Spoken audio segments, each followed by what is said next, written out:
Christian. Yeah, we gotta make sure we're here. Don't bother the Good? cameras. Not on. Let me know when y'all are good. Everybody good? Waiting on Fletch. Jada, you good?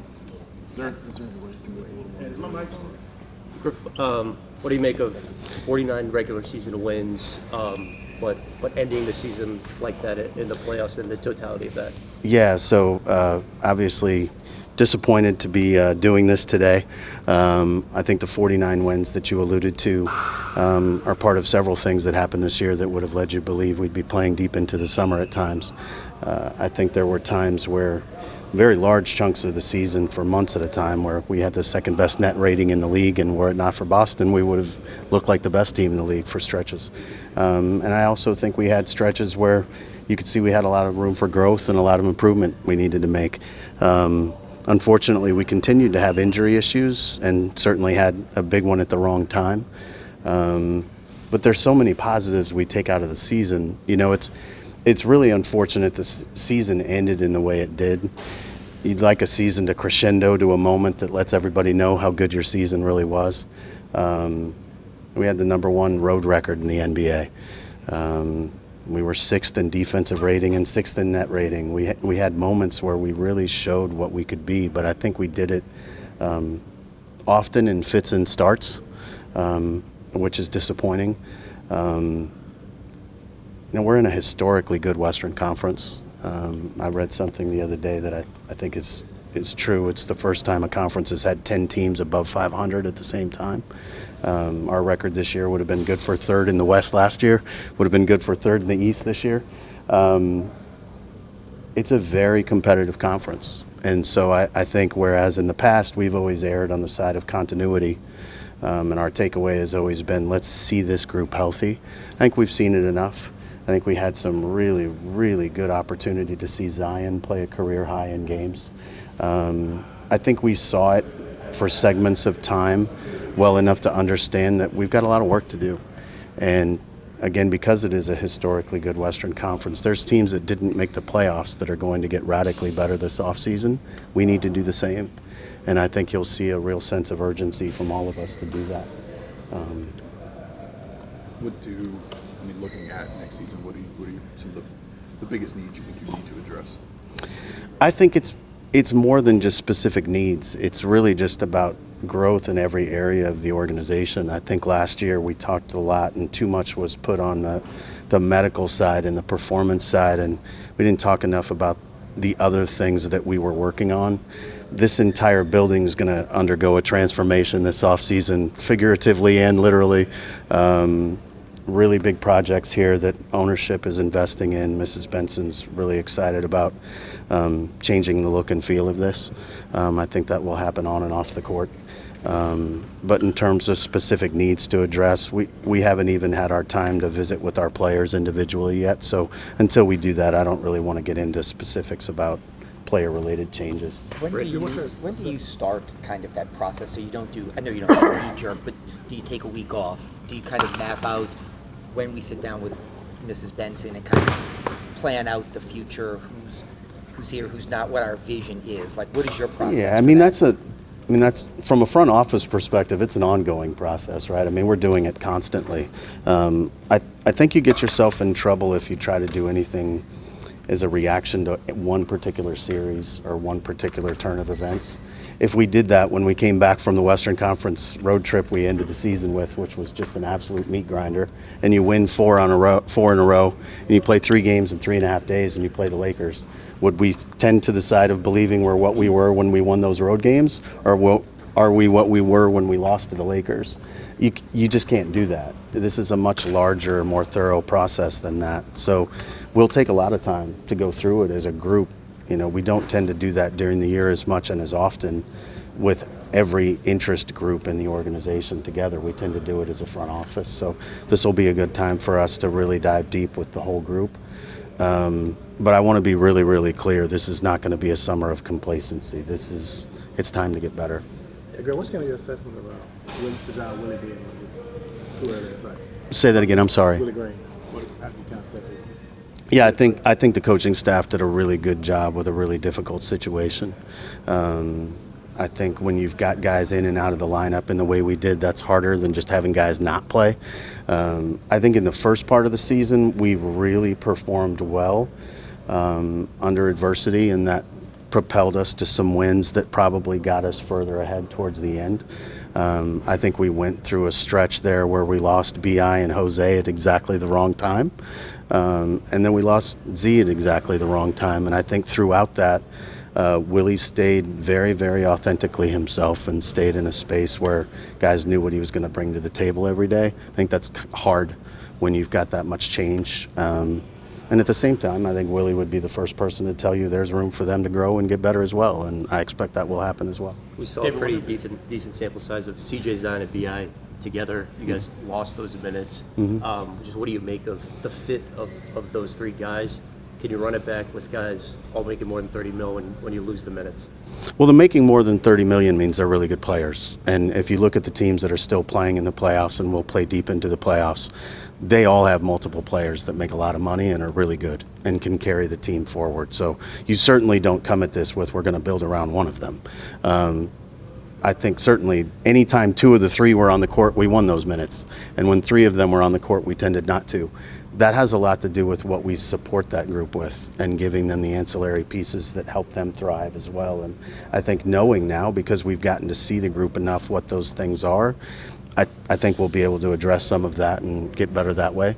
But certainly we have to be open to a lot of different things. Do you think you need one or two more big difference makers to win the West? I mean, I'd take 7 or 8 more difference makers. No, I mean, I don't know that it's difference makers as much as it is pieces that make the difference makers we already have fit better as well. You know, I mean, we've got the kind of players that everybody wants on really good teams. I think one thing you did see is that our secondary players, our ancillary pieces are very, very good and very well thought of. There's going to be a lot of room for growth for them. There was a period of time this year where Jordan Hawkins was, I think, second in Rookie of the Year balloting, and people thought we had absolutely stolen something. And he's somebody we're really excited about moving forward. He's going to be one of those difference makers eventually, we think. I think we have a lot of pieces that are that. A couple years ago, we would have said the same thing about Trey or Herb. So we have several pieces we can grow with. We have several draft assets that we're going to be able to use to leverage to get better. And I think, to your point, yes, you need more difference makers, but what you need is more people who understand exactly what's being asked of them on a regular basis as well. And we've got to do a better job of making that clear. David, how motivated is the team in keeping Brandon Ingram? I know he's available for extension talks. He's got 1 more year left on his deal. And how do you compartmentalize his season he had this year? I don't know if you heard his comments last night, but he said for him it's the worst season he's ever had here in New Orleans. Yeah, I saw his comments. I really appreciate Brandon because he takes so much personal responsibility for this and he cares so much. I also love the fact that he loves this franchise, he loves this city, and he wants to be here. And we're really grateful that we've built something people want to be part of. I think Mrs. Benson and her team should be very proud of what they've built, that we have so many guys that want to stay a part of this. At the same time, I think his willingness to take ownership of things makes you feel even better about the human he is. And that's the one thing I'm really proud of. I think we've gotten the people part of this right to an enormous degree throughout this roster, and I expect that will carry us through the summer as well. And with him, is your feel that it's max or nothing? Like, could you see him a world where he accepts less than the max? I mean, we've never talked about it, and I haven't talked to him at all.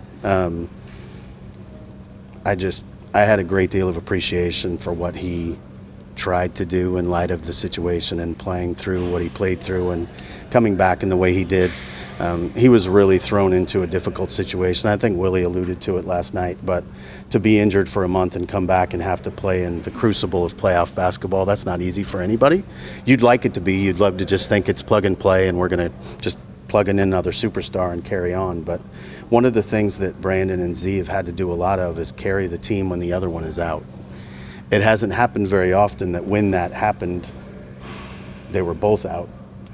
and asked to carry the load. So I think it was a really difficult end of the season for Brandon, but it was difficult for everybody. I think CJ encapsulated a lot of that really well last night in his 20 minutes with you all. So I know you, since you got here, have kind of unapologetically talked about what you said, doing it the right way with the right people. And I think for those of us that have been here a long time, you see something that's more positive and tangible than it ever has. But when you kind of, maybe just overall philosophy, talking about contract extensions and how you handle people, how do you balance that with the person and who they are and your belief in them versus maybe raw analytics and stats, which may say something else? yeah, well, numbers don't say anything, to be clear. Numbers prove someone's point or they disprove someone's point that they're trying to make at any given time. Numbers don't give you any answers. The better you are with numbers, the better questions you ask. And I'm not convinced we've asked enough of the right questions yet, and we're going to continue to do that. But in terms of balancing what people think it looks like with what it should be, you're never going to pivot all the way to one side or the other. We're never going to pivot to, oh, well, it doesn't work, that can't work. Even if we made changes, we would make changes with similarly high character human beings that are about the right things, because that formula for us is solid. You know, I think one of the things, when you ask the question about the 49 wins, our foundation and our nucleus is really good. And again, we're competing in a historically good Western Conference. You come out of a series where a really, really good team sort of waylays you. It makes you think you won 9 games and not 49 games. The reality is we won 49 games and did a lot of really good things. And so I think you're never going to fall on one side or the other of that. It has to be all of it. It has to be the totality of all of those things. And I think to a fault, we probably erred on the side of continuity because we hadn't seen it. And I don't think we have to do that. But I also don't think there's any subset of numbers that is the answer. With that in mind, you talk about how the team, does good with Brandon, BI, CJ, and Zion all on the court, but those spurt games where one is out or the other is out, they have to step up. How much does that push the lack of no complacency offseason of wanting to get maybe another star-ish player to come in and fill that void? Well, I mean, again, we just talked about, and Christian asked the question about the 3 guys playing together. Those are 3 damn good basketball players. So you can go get 3 different stars and put them together. That's not necessarily going to work. There's a second apron tax team that got swept out of the playoffs too. There's a second apron tax team that didn't make the playoffs. They got a lot of star quality. So it's not that. It's you have to get the right fit of the right pieces at the right time. And as CJ said, to some degree, you have to get lucky. The thing that I think OKC has done incredibly well from a fit perspective is those kids got to develop, and those young men got to develop in an environment where winning didn't matter for a couple years. And our team was consistently trying to win. So the development curve looks different, and the trend line looks different. But if you look at what we've done, we went 36 wins, 42 wins, 49 wins. I mean, that's consistent year-over-year growth and development. That's exciting. The problem is we can't look at that and say we're home because the West is just getting so much better so fast. So I appreciate the question, and at the same time, I don't think this is more star quality necessarily. I think it's more fit and the right pieces. What do you think of Zion's season as a whole? Obviously, getting him to play a career-high number of games was exciting for us. And when I say getting him doing the work to get to that point was exciting. He did a remarkable job this year. I think coming out of the in-season tournament, he had seen a lot of what he needed to do better, and he really bought into that. I think the connection he had with our performance team was pretty profound in a positive way. I think we saw a lot of really good things on the court. I think probably for me the most disheartening part of his injury was you saw him take and make pull-up jump shots towards the end of his run there. And that was something that coaches have been encouraging him to do. And he was reluctant to do because he always feels like the best option is to try to shoot at the rim. And I think you saw so much evolution in his game that came from the evolution in his body and the work he put in. So we're really excited about where Zion is and where he intends to go. This is a team that's publicly talked about wanting to take 43s a game. The players have talked about it, the coaches have talked about it. At some point, it becomes a numbers game with the personnel and stuff. Yeah. Just what are your general thoughts on and I know there's no right arbitrary number of taking a certain amount of threes, but there was a strong correlation with your guys' wins and the number you take. So just what are your general thoughts on, you talked about fit, just getting the right type of players in there to get some of those numbers up? Yeah, I mean, I think the right number of threes to take is the number you have to take to make more than your opponent, right? So there were games we got outscored by 30 from the three-point line at times. That's not a formula for success, right? And at the same time, we were 6th in defensive rating, so we were taking away a lot of efficient shots in theory. I think offensively, it's, yes, you want to take more threes, but what you want is an offense that efficiently creates those looks. And I think you saw that even in the Oklahoma series. We had a lot of open threes. And guys who have made threes all year missed a lot of threes. And at the same time, they had guys who missed threes all year and make a lot of threes. You want actions that yield good looks. And I think to a huge degree we had that. And I think we need to do a better job of getting people to lean into that shot and understanding that it's good for them. And again, the coaching staff worked tirelessly at it. I think they did a great job of improving both the number of looks we get from three and the quality of looks we get from three, and we just got to get to a point where we've got more of the right pieces on the floor to make them. A lot of the conversation around the Pelicans is they need a pure point guard. What do you make of that line of thinking?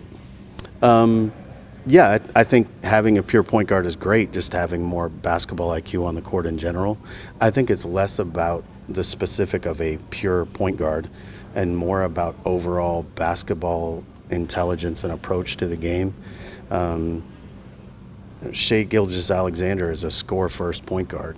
I don't know that I call him a, quote, pure point guard, but they're getting the best, most efficient look on a real regular basis with the way they're running their stuff. So it can be predicated on one individual or it can be predicated on system, and I think we've done a little bit of both throughout our time. And yes, I would like more basketball IQ for sure. Do you think Zion is on the verge of elite?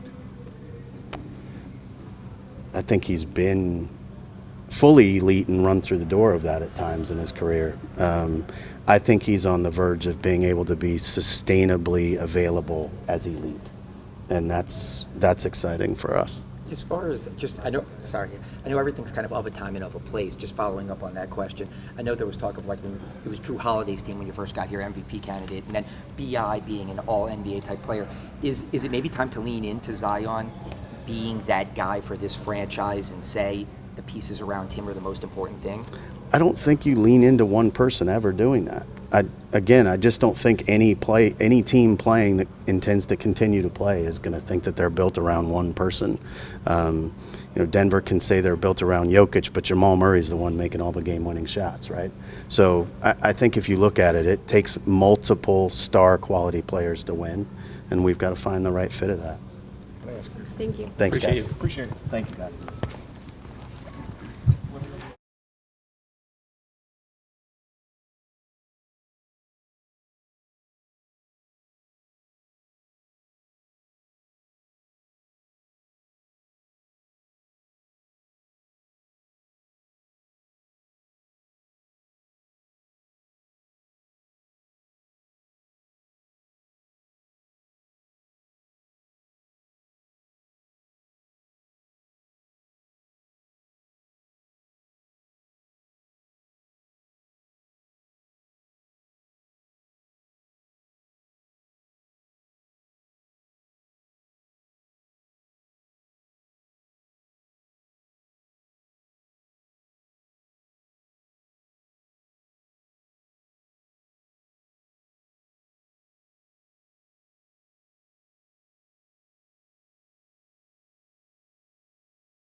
It is. Call is the replacement. Okay.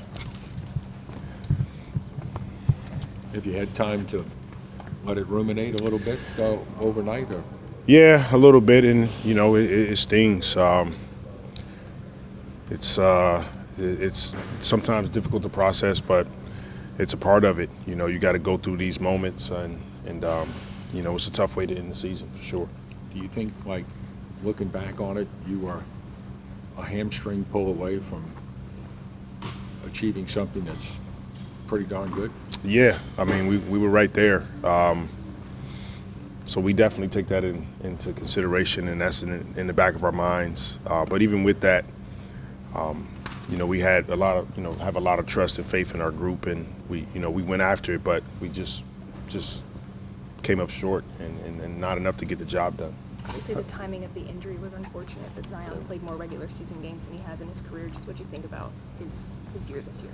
Yeah, definitely a step in the right direction for Z and the staff around him.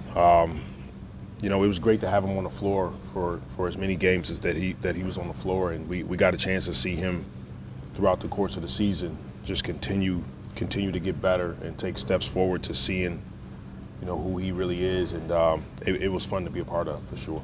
You guys saw a pretty good sample size of CJ, Zion, and BI together this year. Like just the raw numbers were not great when they shared the floor. Do you feel like those guys fit together? Can they fit together? What are your thoughts on that? Yeah, I think they can, and those are questions and decisions that I go back as a coach and try to reevaluate. What can I do better? How can I put those guys in a better possible position? What groups can we have on the floor that work well together that complement them? But as a whole, this group, even with the disappointing loss, the disappointing playoff performance, big picture is we had a successful season. We fell short of our expectations, but that group had a successful season. So, we'll still take some time and reevaluate and see where we are, but I definitely think that they can do it together. And after getting to see OKC and playing a bunch of those great teams in that homestand late in the year, what's your feel on just what this team needs to do to kind of improve and take that next step to join that upper echelon in the West? Yeah, I think we're trending in that direction. But at this moment, it's hard to dive into that. Right now, we're all still feeling the ramifications of losing in the playoffs. And, I'm sure Griff answers some of those questions, but that'll be something we talk about in the offseason together and figure out, what did we do well this season? Let's continue to do it, and what's some areas that we can improve in. A 49-win season, still a 7-win improvement from last year. How do you couple that with the exit that you guys had when you kind of look back and reflect on this season of, whether it's successful or not? Well, you can still, in my opinion, you can still have a successful season and fall short of your expectations. And that's where we are, is that we had a tremendous season. I think in the last 15 years is the most wins the franchise has had. So something we can definitely build on. Yeah, but we still feel short of expectations that we have for ourselves. And that's where you go back and you reevaluate, what are we doing well? We want to continue to trend in that direction, and what's some areas that we can improve in. And that's what we'll do this season. When Brandon made in his first All-Star game, he was taking about 7 threes a game. The last 3 years or so, it's been just under 4. I know the whole staff and his teammates have been rooting for him to take more. Just what do you make of that, and what needs to happen to get those attempts back up? Because you guys have talked about trying to get around 40 or even 35 a game. Yeah, it's just trusting in your work. Brandon, he's more than capable of doing it. And as a team, we've gotten better in that area. We want to continue to improve, but taking quality threes, and he's a big part of that. But it's really just having trust and confidence in the work that you put in, and then having that carry over on the floor. He talked a lot last night about just dating back to Team USA, how this was a tough year for him, how he was kind of disappointed in his play. What did you kind of see from him this year, and what he was dealing with, how he kind of, I guess, what he was trying to do to get over that so he can perform at the level y'all are used to seeing from him? Yeah, when I think about B.I.'s season, there's a level of his season that I'm proud of. He also played in more games than he's played in previously. And he was just fighting. He stayed with it. Wasn't the year I'm sure he wanted to have, wasn't his best, but he stuck with it. Cares about this group, cares about being on the floor and going after it with his teammates. And but there's times, there's moment throughout your career, all of us, where we have to feel this. You got to go through some difficult, adverse situations, and those situations are meant to make us better. Griffin had hinted at the fact that OKC got the chance to develop while there was no expectation of winning, and yet your team has to develop while the expectation was there. How do you think this unit has handled it, especially this year, growing while being pressured to make sure you win and get to the playoffs?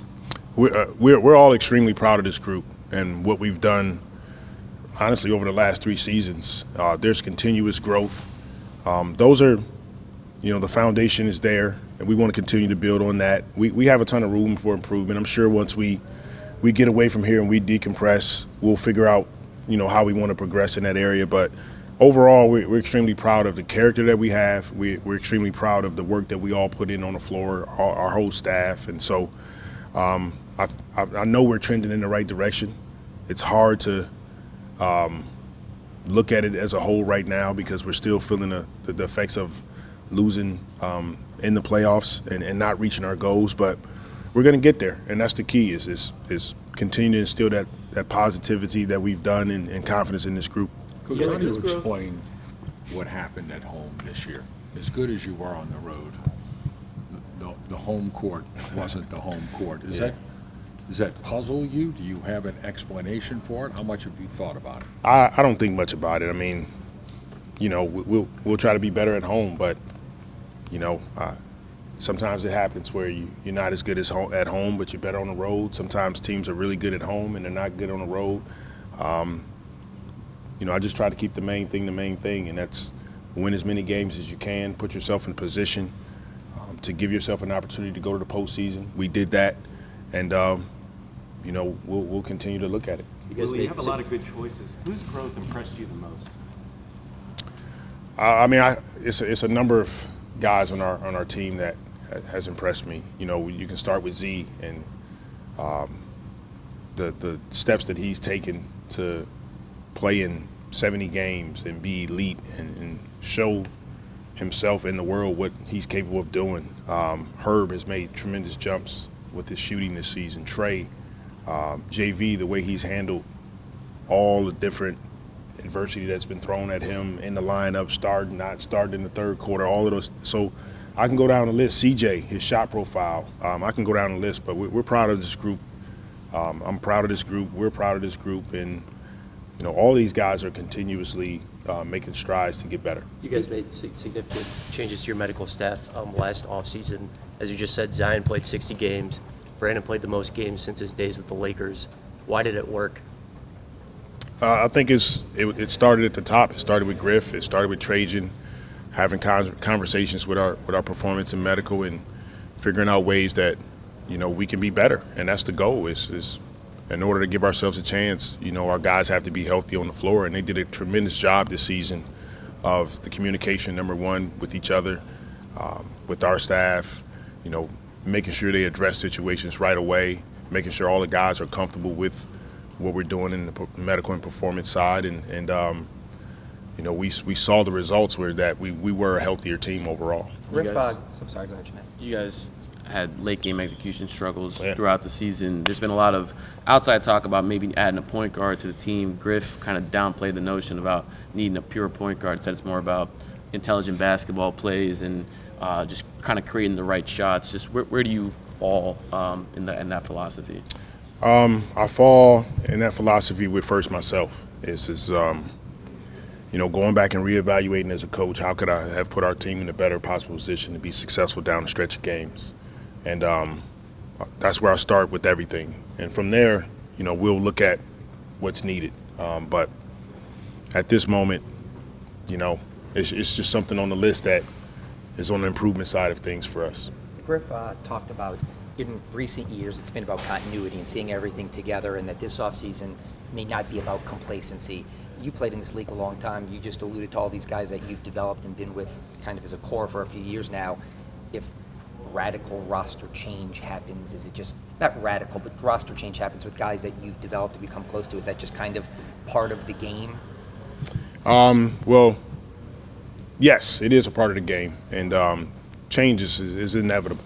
But at this moment, for me, I know for Griff, for our organization, there's not going to be any emotional changes that we're going to make. We're going to take a step back, look at our group, and really be diligent about what those changes are. And we got a great foundation. I think Griff alluded to it. We got a great foundation here. We want to continue to build on that, and we'll see where we land. You've been with Zion for 3 years. What have you learned about what motivates him, what makes him tick? He's a competitor. That's what we all love about him. He's a competitor. He loves to be challenged. He wants to step on the floor and be the best that he can be, and he definitely showed major steps in the right direction of doing that this season. You think he's, go ahead. You talked about how the team is trending in the right direction. But how do you kind of balance that with the entire Western Conference is also kind of trending in the right direction, it seems like? Yeah, the whole Western Conference is trending in the right direction. Yeah, I mean it's a tough conference to be in, but that's the way the cards are dealt. And so we were right there in the mix of everything. We had a chance to be 6th, 5th in the West. We didn't get there, but we had opportunities to do it, and that's where it's in our control. And so we're right there. We're going to continue to take steps to get there, and we know the West is going to be tough again next season. So, we all look forward to that challenge. We all look forward to looking at this roster, looking at the coaching staff, whatever we can do to, keep building on the positivities and then add to the improvement areas. Coach, do you think that looking at Zion's play the second half of the year, do you think some of the criticism he got early in the year maybe lit a little match under his seat and he was kind of perturbed by that in a good way? Yeah, I think he took it as motivation for sure. I think we all heard some of it, right? You try not to, but if I'm being honest, you hear some of the noise out there. You try to block it out. But a credit to Z, a credit to our staff here, Coach Aaron Miles, Bove, Tom, Trajan, Griff, like everybody involved. Z did a great job of stacking his days, putting his time in, putting his work in, and it showed when he got out on the floor. Thanks, Coach. All right. Appreciate it.